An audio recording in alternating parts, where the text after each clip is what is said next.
What's going on, YouTube? We back in the Low Key Cave, Keyshawn Knobs YouTube page, aka Mr. Low Key, and we actually are going to be doing an album review. Kendrick Lamar's GNX. Man, have I been waiting to talk about this. Once again, shout out to my co-host in the deal. We got some things going on as far as getting some stuff prepped, but definitely shout out to my co-host. And like I said, I do have a new channel that's going to be coming out in 2025 that I'm working on. But anyway, phenomenal album, phenomenal project. Let's just get this out the way. West Coast sound, phenomenal. I don't know how people feel as far as, oh, that's just the West Coast, that's just out there. I guess a lot of motherfuckers like the West Coast there, because he got two number ones on there, two number one songs produced by Mustard with that West Coast sound. Outside of the number one he had got this year with Future and Metro Boomin like that. But yes, phenomenal project, man. Listening to Kendrick Lamar lyricism, listen to him pretty much. Kendrick Lamar, outside of what he did with Mr. Morales and the Big Steppers, what he do with this project is because of everything that's been stirred up around this and the controversy with the beef with him and Drake. It's the way he makes you have to dissect certain things. You go into this album damn near like a fucking mystery movie, make it sound, put the pieces together and the puzzles together. It's trying to, oh, is he talking about this or what are he talking about right here? And for me, this album is not pointing at individuals as far as rappers or even Drake. It's pointing at the industry. Kendrick Lamar is calling out the industry. And not just the labels. He's calling out us as far as consumers, and he's calling out the rappers, the people who supposedly have this certain ability to talk whatever they talking, but are you able to step up the way he's able to step up? And we're going to talk about this. Let's talk about this, man. Because once again, I wanted to give my praise to the album first. Favorite songs out the album, I would say Reincarnation, the sample he did with Tupac. A lot of people don't even understand or know that sample as far as Made Niggas from Tupac. Very, very underrated song, I feel like. And that's off the soundtrack, too, to a movie that Tupac was in. If I can't remember the movie. But yes, classic song. That song actually features the Outlaws. But yes, another one of my favorites, TV Off, like that Mustard, like come on, we're gonna be playing this, we're gonna have this meal going on all the way up into the Super Bowl. Come on, y'all. The featured SZA, Luther, come on, man. The West Coast features, even the little joint at the end of TV Off, scary, spooky, hilarious, like Lefty Gunplay, Hitter 3, I think that's his name. It's some standouts with SZA. Come on, it's SZA. This is a Luther song. Another one of my favorites.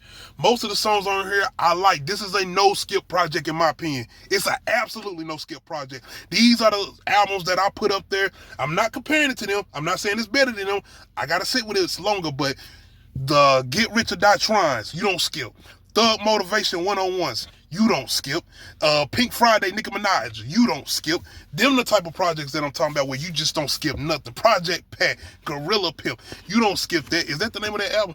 I'm sorry, I might be wrong, but that's one of my favorite albums. But the way not only Kendrick Lamar is putting a light back on the West Coast, but also putting it on underground West Coast artists. Kendrick Lamar is not just a big West Coast artist. He's one of the biggest, if not the biggest artists in the world globally.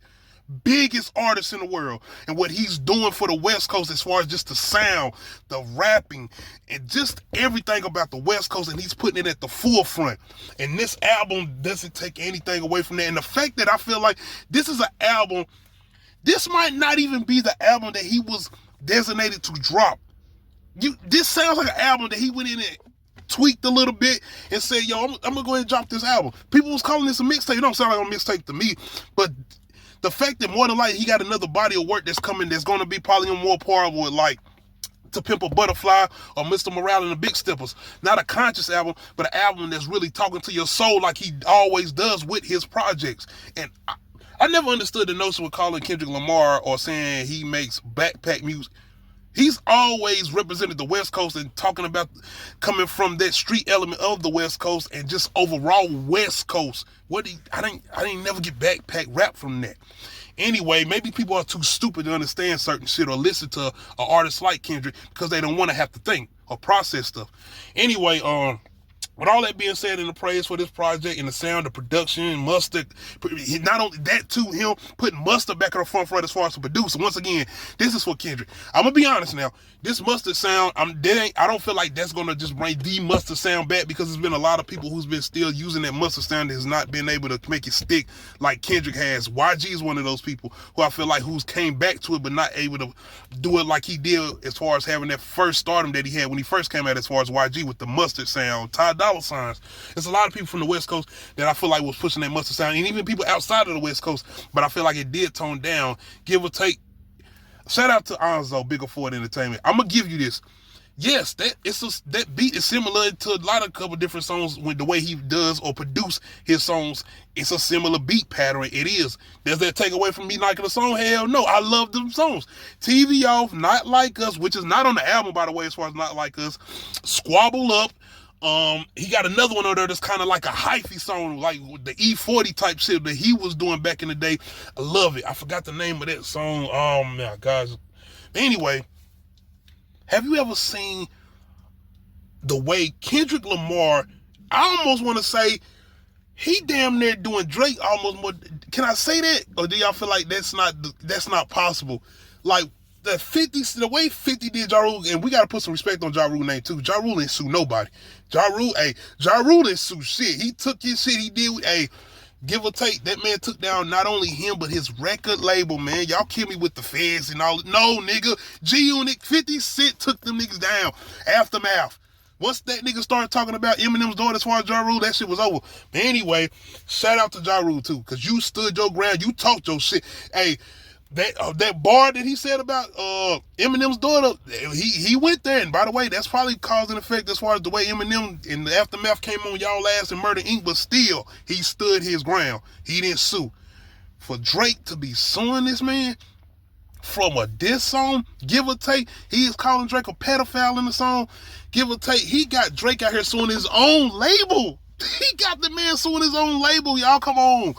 But this got to be the most light-skinned shit in the world, bro. I'm just saying, it is what it is. This got to be the most light-skinned shit in the world. Kendrick got people in a frenzy. He got comedians out here talking about trying to pretty much goddamn sexually assault this nigga. Like, he got a goddamn Andrew Schultz out here talking about sexually assaulting him because he got his people in and they feeling so much. This is what Kendrick Lamar's been doing this whole year. Shout out to Cat Williams, man. He said this. He called this. But yes, man, phenomenal project. A very phenomenal project. Like I said, that West Coast sound didn't bother me at all. I love it. The way the beat, not Kendrick Lamar coming on. He's not like I said, he's not specifically talking about Drake. I feel like he's talking about the industry, but his lyricism, man, people are out here saying, oh, I don't feel like we have enough lyricism. That's why I think people give Kendrick Lamar so much credit for being a lyricist, because the game is, the hip hop industry or the culture doesn't have lyricists like that anymore. Shut the fuck up, man. Shut up. He's lyrical. He's very lyrical. And go listen to older projects if you need those. People's vocabulary, intellect. Anyway, I don't feel like hip hop has ever had a problem too, as far as music that's going to stick to your soul, that's going to stick to your conscience. Not only that, music that's just overall good, that's always sold. Think about the fact that Kendrick, J. Cole, Nicki Minaj, these are type of artists that always sell good. So when people say it feel like the music getting downplayed or we don't have enough lyricism, that music never really sells good. The Ice Spices, no disrespect to them, even Sexy Red, that music never really sells good. Little Baby, people like Little Baby, I feel like been an exception. Look at Young Thug. Little Thug had hits. His albums would never really sell that good outside of I think that one he had, finally, the one with the single he had on there with him and Gunna. I forgot the name. Oh, Hot. That was the one, Travis Scott, that came on the remix, whatever. I think that was like his first album that kind of did over 100,000 units. Them other albums wasn't doing it like that as far as lyricism, even though I feel like Doug was probably one of the most talented people in the industry that stands out, that don't sound like nobody else. His voice is phenomenal. But yes, I just wanted to throw that in there because I feel like people have always tried to say that hip hop gets downplayed. It ain't enough lyrics. Yeah, it's plenty of them, and they always sell good, by the way. But this is a phenomenal project. This project is going to be here for a while, going into 2025. I think the real question is, can Drake come back? Like, it's not just the fact can Drake come back. How can Drake do music again after everything leading into the pact of him suing? By the way, Pusha T clips. No matter where y'all at, I need that album. I know we're not gonna get it right now because what Kendrick did, but I need that Clips album, which is on the way too. And that's another thing, Drake. Damn, you got the Clips album on the. But anyway, y'all let me know how y'all feeling about Kendrick Lamar's GNX. I'm sorry it took me so long to get to this review.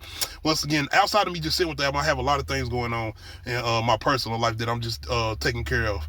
But anyway, shout out to the supporters, shout out to everybody still coming through. Like I said, I do have a new channel. It's going to be on the way in 2025. Not saying it's going to be in January. It should be maybe mid-February, if not early March. But I'm just getting everything together and in tune before I do this, because this is something I want to take very serious. Just to let you know. Anyway, make sure you hit that like button, make sure you hit that subscribe button, and make sure you hit that notification bell, let you know on other new videos. Other than that, we out.